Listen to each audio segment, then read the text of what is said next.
श्री शिवाय नमस्तुभ्याम। हर हर महादेव। स्वागत है आप सभी का आपके अपने चैनल शिव महापुराण ज्ञान मार्ग में।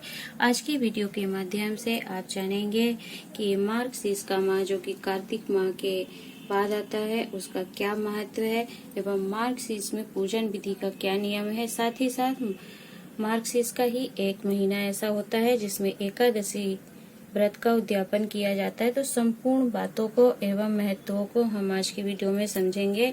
तो जानने के लिए महत्व एवं एकादशी व्रत का उद्यापन क्यों किया जाता है मार्गशीर्ष के माह में, जानने के लिए वीडियो में अंत तक बने रहिएगा। चैनल पर पहली बार आए हैं तो चैनल सब्सक्राइब अवश्य करिएगा। साथ ही साथ बेल आइकन को प्रेस अवश्य किया करिए जिससे आपको हमारे न्यू वीडियोस का नोटिफिकेशन समय पर एवं सरलता रूप से प्राप्त होता रहे। तो चलिए सबसे पहले हम बात कर लेते हैं कि जो स्कंद पुराण में एवं पूज्य गुरु जी ने वर्णन किया है। तो जो मार्गशीर्ष का माह होता है, जैसा कि आप स्क्रीन पर देख सकते हैं, यह स्कंद पुराण है और इस स्कंद पुराण में कार्तिक मास का महत्तम वर्णन किया गया है जो कि 408 नंबर पे है। तो कार्तिक के माह के जाने के बाद अर्थात उसके बाद फिर मार्गशीर्ष मास का महत्तम स्कंद पुराण में वर्णन किया गया है पेज नंबर 444 में। तो महत्तम का स्मरण करने से पहले मैं आपको थोड़ा सा बताना चाहूंगी कि आखिर मार्गशीर्ष माह क्या है, क्यों इसकी विशेषता एवं महत्वता इतनी ज्यादा है। तो मार्गशीर्ष का अर्थ होता है, मार्गशीर्ष का अर्थ है कि हिंदू वर्ष का जो नवा महीना होता है उसे अगहन अथवा अग्रहण के नाम से भी जाना जाता है। इसका प्रचलित नाम जो होता है वह मार्गशीर्ष एवं मगसर है। मार्गशीर्ष की पूर्णिमा को ही अर्थात मार्गशीर्ष के माह में जो पूर्णिमा तिथि पड़ती है उस दिन ही भगवान दत्तात्रेय की जयंती मनाई जाती है।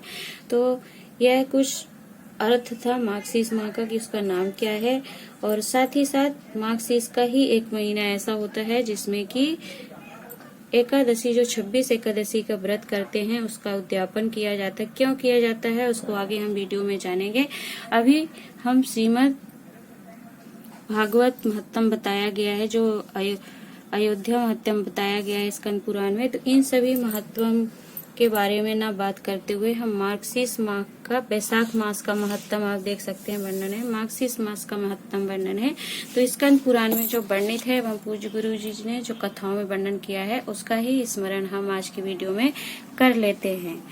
तो आप जाएंगे मार्गशीर्ष मास का महत्तम 444 नंबर में पेज में महत्व के बारे में जानेंगे। कुछ पूजन विधियां हैं उसको जानेंगे कि कैसे आपको मार्गशीर्ष के मास में भगवान कृष्ण की आराधना करना चाहिए। मार्गशीर्ष का जो महीना होता है यह माता लक्ष्मी को समर्पित होता है और इस माह में भगवान कृष्ण की उपासना की जाती है। साथ ही साथ इसी माह में मार्गशीर्ष के माह में भगवान श्री कृष्ण ने श्रीमद् भागवत गीता का उपदेश दिया था। तो ऐसा मानना है कि श्रीमद् भागवत गीता का किसी न किसी श्लोक का या फिर 11वें अध्याय का स्मरण वाचन अवश्य करना चाहिए जिससे आपको सुख समृद्धि की प्राप्ति होती है।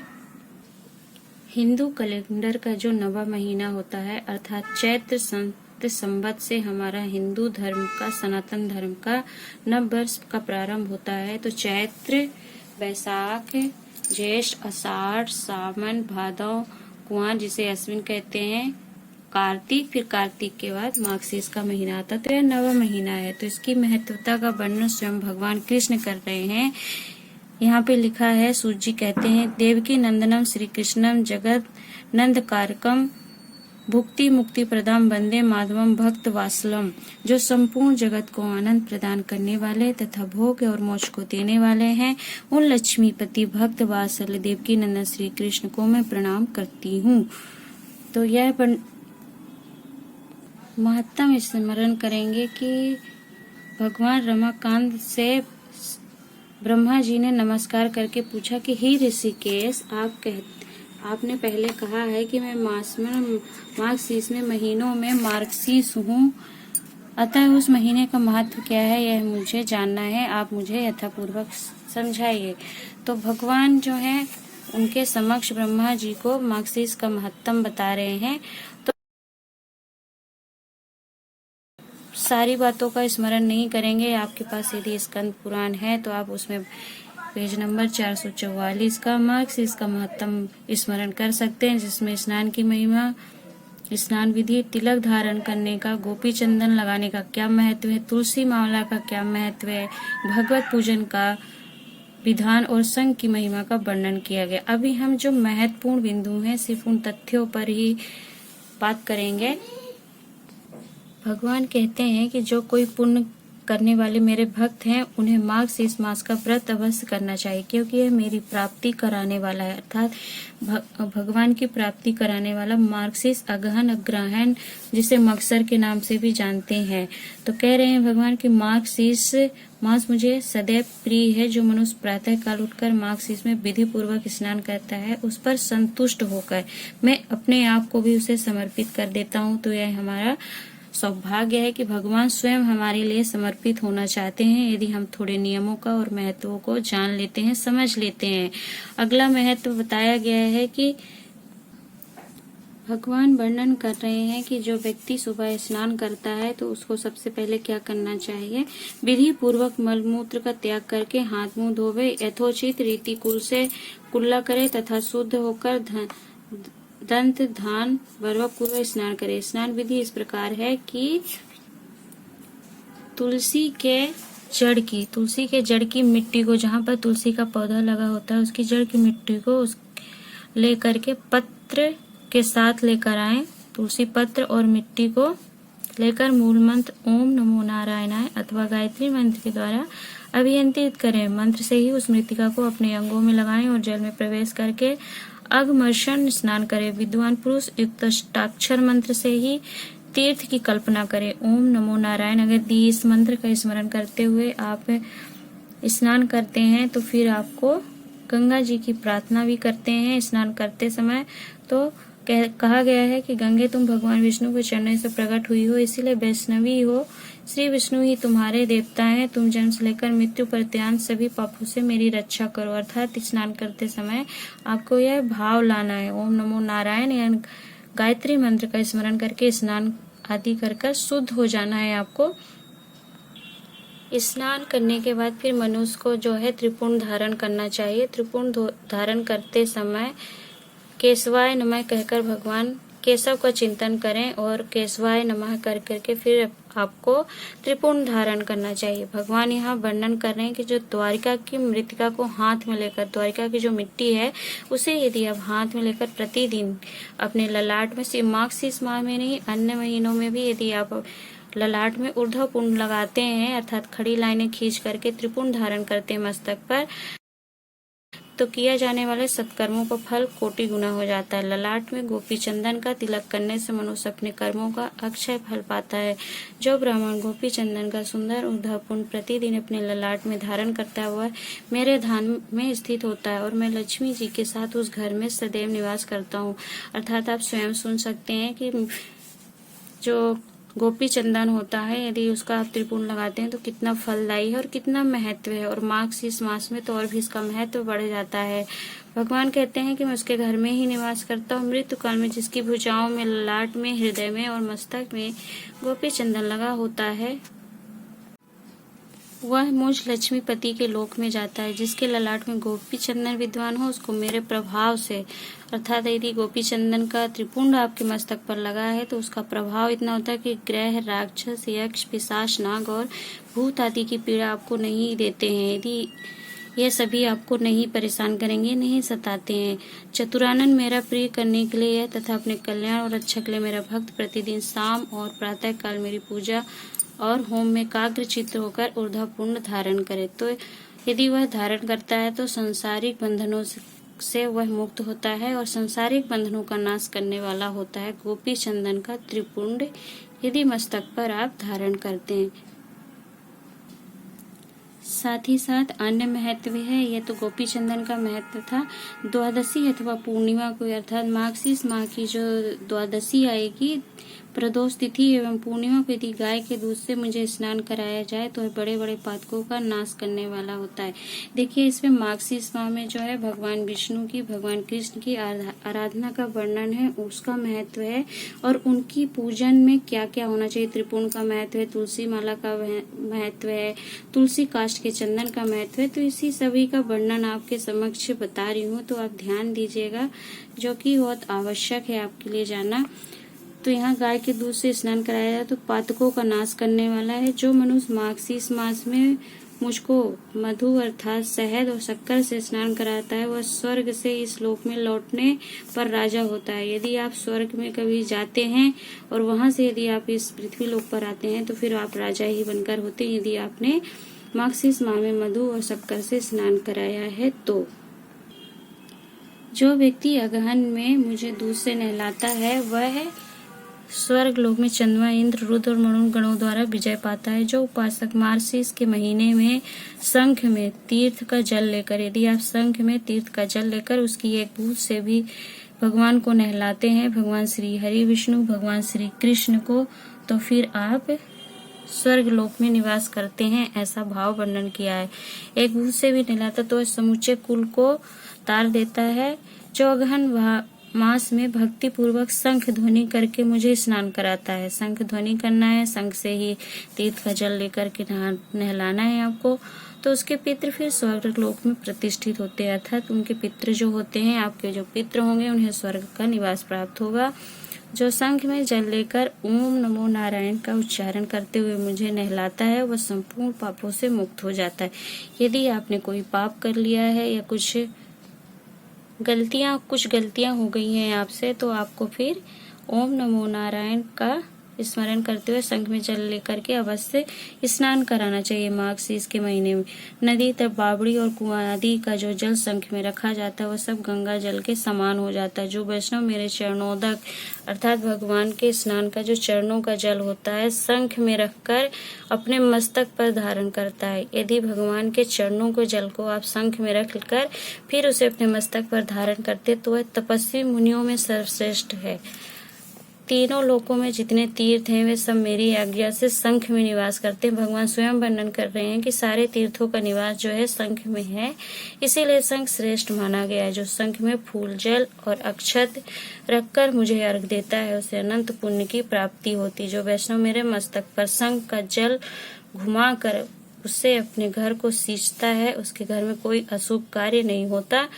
बाजों के उच्च स्वर और गीत कीर्तन आदि के मंगलमय शब्दों के साथ जो भक्ति पूर्वक मुझे स्नान कराता हुआ जीवन मुक्त हो जाता है। तो इतना महत्व है भगवान ने वर्णन किया है श्री स्कंद पुराण में, जो कि मार्गशीर्ष का महत्तम चल रहा है। उसमें चंदन का, शंख जल का, गरुड़ का आदि सभी महत्वपूर्ण बिंदुओं पर प्रकाश डालते हुए स्कंद पुराण वर्णन कर रही है कि भगवान की आराधना के लिए मार्गशीर्ष का महीना कितना श्रेष्ठ है। मार्गशीर्ष ही है, अर्थात यदि इसमें अगहन के मार्गशीर्ष के माह में यदि आप आराधना करते हैं तो फिर आपका मार्ग ऐसा होगा कि आप कभी शीर्ष या उच्च चोटी पर ही निवास करेंगे। नाम ही है इसका मार्गशीर्ष।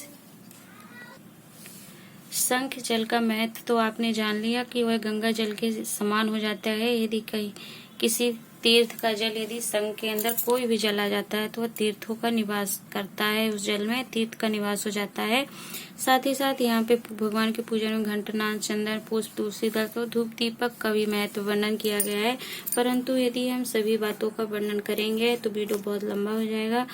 मुख्य जो बिंदु हैं उन्हीं पे प्रकाश डालते हैं। जैसे कि यहाँ पे वर्णन किया गया है कि जो मनुष्य गरुड़ की पीठ पर, अच्छा जो गरुड़ घंटी होती है उनकी पीठ पर लक्ष्मी के साथ बैठे हुए हों, लक्ष्मी माता उनकी पीठ पर बैठे हुए हों, शंख, चक्र, गदा और पद्म विष्णु की पूजा करते हैं तो वे मेरे धाम को प्राप्त होते हैं। भगवान ऐसा कह रहे हैं कि यदि ऐसे गरुड़ घंटी के साथ मेरा पूजन होता है तो वह मनुष्य अपने पितरों का उद्धार करता है। जो गरुड़ चिन्ह से युक्त घंटा हाथ में लेकर धूप आरती, स्नान, पूजा और विलेपन के समय मेरे आगे प्रतिदिन बजाता है, अर्थात प्रार्थना करते समय, तो प्रत्येक उपचार में बजाने के बदले 100 चंद्रायण से प्राप्त होने वाले फल को प्राप्त होता है।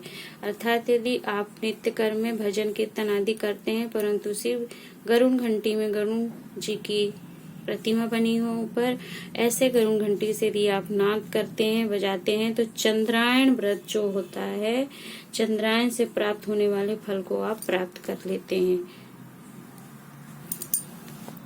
तुलसी काष्ठ का वर्णन है कि तुलसी काष्ठ का घिसा हुआ अर्थात तुलसी की जो जड़ होती है या उसकी लकड़ी होती है उसको घिस कर चंदन जो अर्पण करता है उसे 100 जन्मों के समस्त पातकों को मैं भस्म कर देता हूँ। जो कलयुग में, ध्यान दीजिएगा, जो कलयुग के मार्गशीर्ष मास में मुझे तुलसी काष्ठ का चंदन देते हैं वह निश्चय ही कृतार्थ हो जाते हैं। जो शंख में चंदन रखकर, शंख के ऊपर आप चंदन रखेंगे, फिर मार्गशीर्ष मास में मेरे अंगों में यदि भगवान के लगाते हैं, वर्णन कर रहे हैं कि जो मेरे अंगों में लगाता है उसके ऊपर मैं विशेष प्रेम करता हूँ। जो अगहन में तुलसी दल और आंवले से भक्ति पूर्वक मेरी सेवा करता हुआ है मनोवांछित फल को पाता है।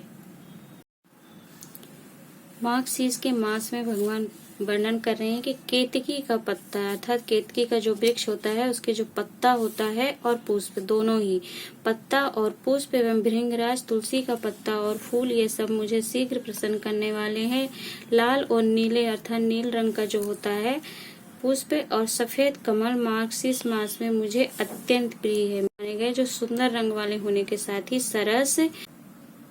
भगवान यहाँ पर वर्णन कर रहे हैं कि चमेली का फूल, इलायची, गुग्गल, हरेकूट, राल, गुड़, छठ छरीला और ब्रजनखी नामक गंध द्रव्य, इनके साथ यदि यह 10 चीजों को मिला करके आप धूप में मिला लीजिए और इसके संयोग से जो धूप बनता है उन सबको दशांग धूप कहते हैं।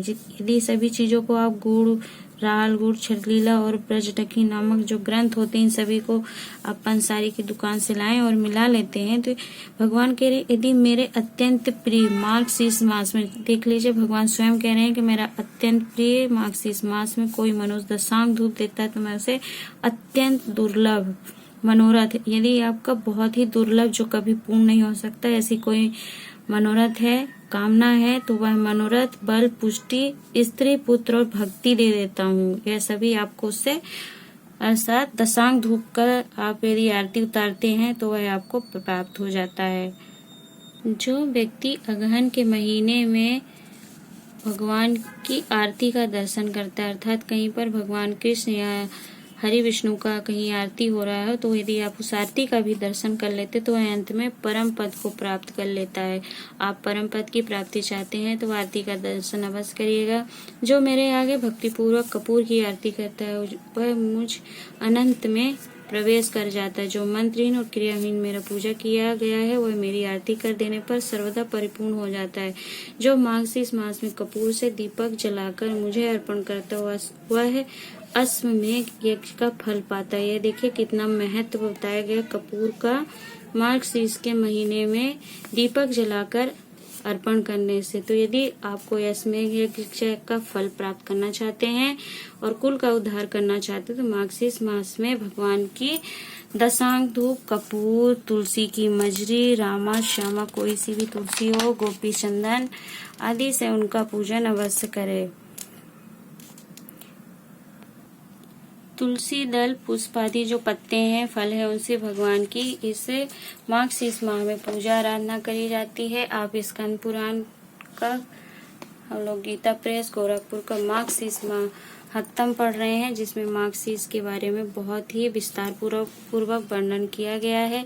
साथ ही साथ श्री स्कंद पुराण में जो मार्गशीर्ष का महीना होता है उसमें एकादशी, जो 26 एकादशी का व्रत करते हैं उन्हें उद्यापन करना चाहिए। उद्यापन का फल है तो यहाँ आता है राजा बीरबाहु के पूर्व जन्म का वृत्तांत, एकादशी व्रत और उसका उद्यापन करने की। तो आज की वीडियो में अभी इतना ही। हम एकादशी व्रत की जो कथा है बीरबाहु की और उसका व्रत है मार्गशीर्ष महीने में ही एकादशी का उद्यापन क्यों किया जाता है, किस फल की प्राप्ति के लिए किया जाता है, तो जानने के लिए नेक्स्ट वीडियो को अवश्य देखिएगा जिसमें हम बात करेंगे एकादशी के उद्यापन का।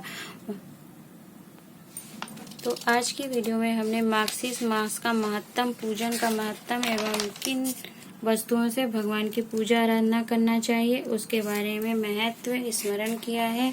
अगली वीडियो में हम एकादशी व्रत का उद्यापन के बारे में जानेंगे। यदि आज की वीडियो से आप कुछ सीख पाए हैं, ज्ञानवर्धक रहा है, वीडियो लाभप्रद रही हो तो वीडियो को लाइक एंड शेयर करना नहीं भूलिएगा।